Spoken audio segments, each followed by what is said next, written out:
یہ ایک قدیم شہر تھا جہاں تنگ گلیاں، رنگ برنگے بازار اور سادہ لوگ آباد تھے۔ اسی شہر میں غربت اور امیری ساتھ ساتھ چلتی تھیں۔ علاؤالدین ایک نیک دل مگر لاپرواہ لڑکا تھا جو دن بھر گلیوں میں کھیلتا اور ہنسی خوشی وقت گزارتا تھا۔ علاؤالدین کی ماں محنتی عورت تھی جو سلائی کر کے گزارا کرتی اور اپنے بیٹے کو محنت کی نصیحت دیتی رہتی۔ علاؤالدین کو اپنے مرحوم والد کی یاد آتی، جس کے بعد زندگی مزید مشکل ہو گئی تھی۔ ایک دن شہر میں ایک پراسرار جادوگر آیا جس کی نظریں کسی خاص مقصد کی تلاش میں تھی۔ جادوگر نے علاؤالدین کو دیکھا اور سمجھ گیا کہ یہی وہ لڑکا ہے جسے وہ ڈھونڈ رہا تھا۔ جادوگر نے خود کو علاؤالدین کا چچا ظاہر کیا اور پیار بھرے انداز میں اس سے بات کرنے لگا۔ جادوگر نے علاؤالدین کی ماں کا بھی اعتماد حاصل کر لیا اور یوں اپنا منصوبہ مضبوط کر لیا۔ جادوگر علاؤالدین کو شہر سے باہر ایک سنسان جگہ لے گیا جہاں عجیب سا سکون تھا۔ اچانک زمین لرزی اور ایک جادوئی جگہ ظاہر ہوئی جسے دیکھ کر علاؤالدین خوف زدہ ہو گیا۔ جادوگر کے منتر پڑھتے ہی غار جادو کھل گیا جس کی روشنی آنکھوں کو خیرہ کر رہی تھی۔ جادوگر نے سختی سے کہا کہ چراغ کے سوا کسی چیز کو ہاتھ نہ لگانا۔ علاؤالدین ہمت کر کے غار کے اندر داخل ہو گیا۔ دل تیزی سے دھڑک رہا تھا۔ غار کے اندر سونے کے درخت، ہیرے اور جواہرات دیکھ کر علاؤالدین حیران رہ گیا۔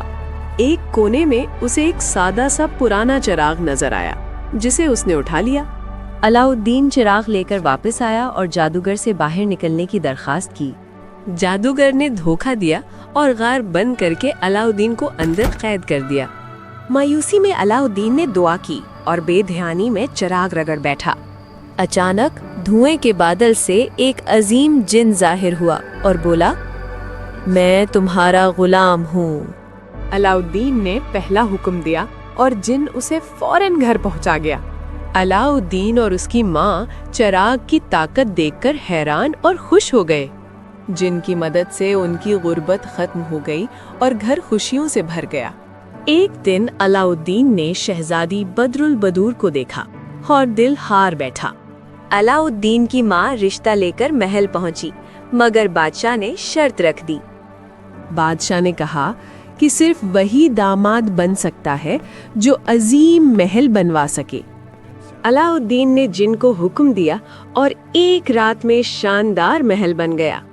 بادشاہ خوش ہو گیا اور شادی کی تیاریاں شروع ہو گئیں۔ علاؤالدین اور شہزادی کی شادی دھوم دھام سے ہو گئی۔ دور کہیں جادوگر کو علاؤالدین کی کامیابی کا علم ہوا اور وہ غصے میں آ گیا۔ جادوگر بھیس بدل کر شہر آیا اور چراغ بدلنے لگا۔ شہزادی نے لا علمی میں اصل چراغ دے دیا۔ جادوگر نے چراغ سے جن کو بلایا اور محل غائب کر دیا۔ علاؤالدین سب کچھ کھو کر غم میں ڈوب گیا مگر ہمت نہ ہاری۔ اس نے جادوئی انگوٹھی سے جن کو بلایا۔ جن نے علاؤالدین کو دشمن کے ملک پہنچا دیا۔ علاؤالدین نے چپکے سے شہزادی سے ملاقات کی اور منصوبہ بنایا۔ شہزادی نے چالاکی سے جادوگر کو زہر پلا دیا۔ جادوگر مر گیا اور چراغ واپس علاؤالدین کے ہاتھ آ گیا۔ محل اور خوشیاں واپس شہر آ گئیں۔ علاؤالدین ایک نیک اور عادل حکمران بنا اور یہ ثابت ہو گیا کہ عقل اور نیکی ہمیشہ جیتتی ہے اور نیکی ہمیشہ برائی پر غالب آتی ہے۔